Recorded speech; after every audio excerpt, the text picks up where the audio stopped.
Hey guys, my name is Elise, or Cafe Misery, and today I'm going to be talking about a deck that got another wave of support in the Divines era and the brand new Knights of Rebirth that I didn't actually talk about at its last wave of support.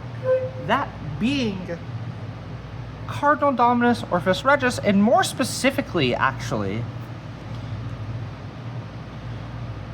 the Cardinal Moors Orfist Masques list. That's right. I'm talking about one of my favorite Masque decks to ever exist today. But without keeping you in suspense for too long, let's go ahead and get into the list. So obviously for the ride line, I am on the Orfist ride line because the grade 1 Rotus, when you ride into it, gets to search out a world card, and the grade 2 Cubisha, when you put a world card in, can give something on the field 5k. It doesn't have to be himself. Nice, simple, straightforward Gen 1 original sets. For original set for dress era, for the D era ride line. A little bit of deck thinning, a little bit of consistency. And then, of course, the Vanguard, the Cardinal Dominus Orfist Regis, who, when placed on Vanguard Circle, you can pick a world card from hand or drop and put into the order zone. And when it attacks, if your world is in Abyssal Dark Knight, for a counterblast and discarding card from hand, you can call a Shadow Army token for every 2 of your worlds, and it gets 5k per every 2. You know, very simple, straightforward. Going into the rest of the main deck, though, I have 2 more copies of Orfist Regis. That way you can kind of cross-ride, maximize how many worlds you're putting in, and to be used as cost for the Cardinal Moors Orfist Masque, who can only be written from a grade 3 Orfist, has the once per turn ability to remove an Orfist in its different name from your hand, soul, or drop, to take a world card from the drop zone and put into the order zone. And when it attacks, for counterblast 1 and putting any number of worlds into the drop zone, you can call a Shadow Army token for every world you sent into an occupied rearguard circle. And if you sent at least 2 worlds, you get an additional drive check. So just a straight upgrade from Regis. It gets you more card advantage. It gets you more bodies. Going through this though, onto the grade 2s, I'm on 4 copies of Polarxis Dragon, who, when placed on rearguard circle, if you are on an Orfist, you can soul blast 1 to pick a world with a different name from the worlds in your order zone and put it in. And when it's put into drop from rearguard circle or hand during the battle phase, so as long as it's called over or discarded, as long as you're in Dark Knight or Abyssal Dark Knight, you get to draw a card.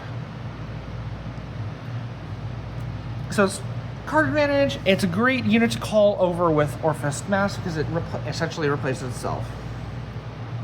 And talking about units that replace itself, I'm also on 3 copies of Cardinal Draco. I'm not saying that name. I'm sorry.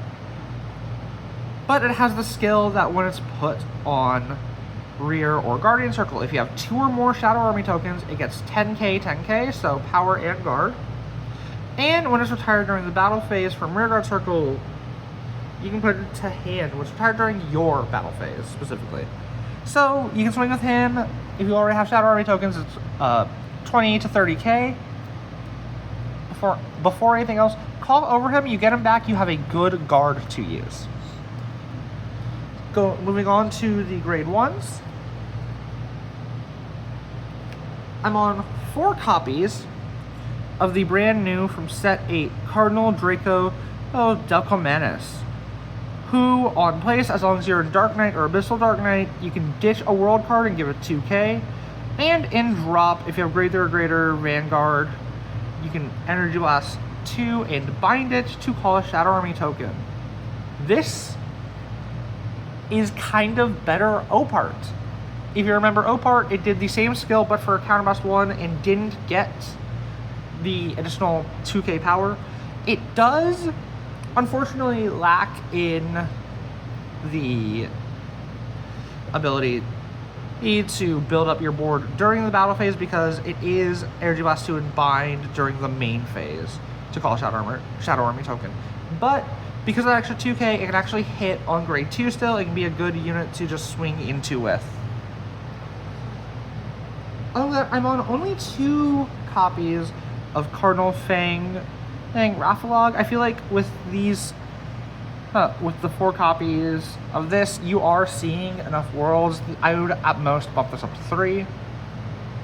But on plays, as long as you're in Dark Knight or Abyssal Dark Knight, you can Energy Blast 3 to check the top 7 cards of your deck. Pick a grade 3 without Regalis Piece or a world from the cards revealed, put to hand. And that's the reason I am running it at all, is because it can hit your Moors. We'll get to the Masque Hydrogram in a little bit and get that. Or it can just get you another world. You just have access to a lot of them. And while you're in Dark Knight or Abyssal Dark Knight, it's a 10k guard. Continuing with some of the big defensive things this deck has access to, I'm on 3 copies of Cardinal Fang Tenebria, who gives all of your Shadow Army tokens the rearguard skill that when your other unit is attacked, you can retire it to increase the power of the attack unit by 5k. I love the defensive cards that Orfist got out of set 5. Unfortunately, the reason I didn't do a list then was because I didn't think the changes were notable enough with the defensive cards, because you still had a lot of the same problems. They didn't really fix anything, they just gave you more guard to work with. And speaking of guard, I got the 3 regular perfect guards and the Sanctitude. Along with that, I'm also on just 1-on-1 of Dragon Tree Wretch, Cyber Kaitool, and the Masque Hydrodrum. Kaitool on place for Counterblast 1, Soul Blast 1, can search your deck for the Masque Hydrodrum and places a Dragon Tree marker on a circle without a marker.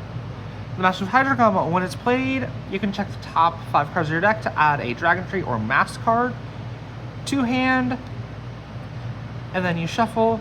And in drops as an axe skill, you can reveal a grade 3 with Masque's name, as long as you have a Vanguard without Masques as your Vanguard, and superior ride it by putting this to Soul.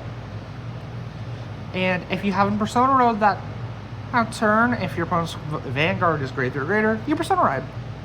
The reason I'm only on 1 is because you do a lot of deck thinning in this deck, and Raphalog can hit it too, so you have 4 copies. I don't think you need more than that. For the worlds, I'm currently on 3 copies of Hallowing Moonlit Night, which can be played by Soul Blasting a single card, and when it's put into the order zone, you draw a card. 1 copy of Eclipse Moonlight, which can be played with Counterblast 1, and when it's put into the order zone, you call Shadow Army token. And 2 copies of Overcoming Eternity, which can be played with Soul Blast 2, and as long as the order zone, as long as you have the order zone only having world cards, at 1 or more it's Dark Knight, 2 or more it's Abyssal Dark Knight. All of them have this ability, and when your Shadow Army token is placed, it gets an extra 5k. So it turns the 15k vanilla booster Shadow Army tokens to 20ks. Nice big numbers. Lastly, for my trigger lineup, I'm on 8 criticals, 3 of the 20k guard fronts. I'm not on the soul fronts because you don't really need a lot of soul in this deck. Your only soul blasts are going to be for Polarxis Dragon and Cyber Kaitool. I'm on 4 copies of just regular heals, and for my over trigger, I'm on, obviously, the Star Dragon Deity of Infinitude, Elder Breath, the Brant Gate OT. That, when it's revealed, doubles the power and critical of all front row units till end of turn. This changed how boost works because it was broken. Now, let's go into what I think of this deck, why I like it. I mainly like it because you really aren't using your counterblast anymore. You only have the 1 Cyber Kaitool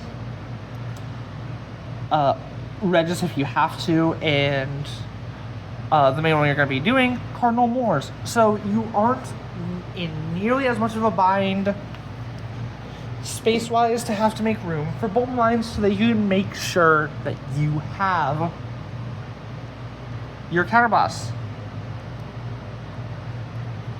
I really like that this deck has two uses for energy now instead of one, because Reflug's cool, but I really think that one of the shining stars of this deck is Cardinal Draco Delcomanus. However, this deck still has some of the issues the Masque decks have. If you aren't seeing your Masque form, you're not doing as much. Like, Orfist himself is still a very competent strategy. The only thing that relies on you being on Masques in this list is Masques himself. You can completely do this deck without being on Masques. If you can get all 6 into the Order Zone, you're getting 3 tokens every battle phase. So you can get him back, and you can be looping Tenebria. One of the biggest things I am looking forward to, though, is with the next wave of promos, I believe in English, maybe the one after, we're getting that new Grade 1 World card that draws you a card. But this is my Orfist Masque list. If y'all liked the video, you know, all the things you normally are supposed to do. Like, comment, subscribe, all that jazz. It's YouTube. You know how this shit works. And I hope everyone has a great rest of their day. Latest.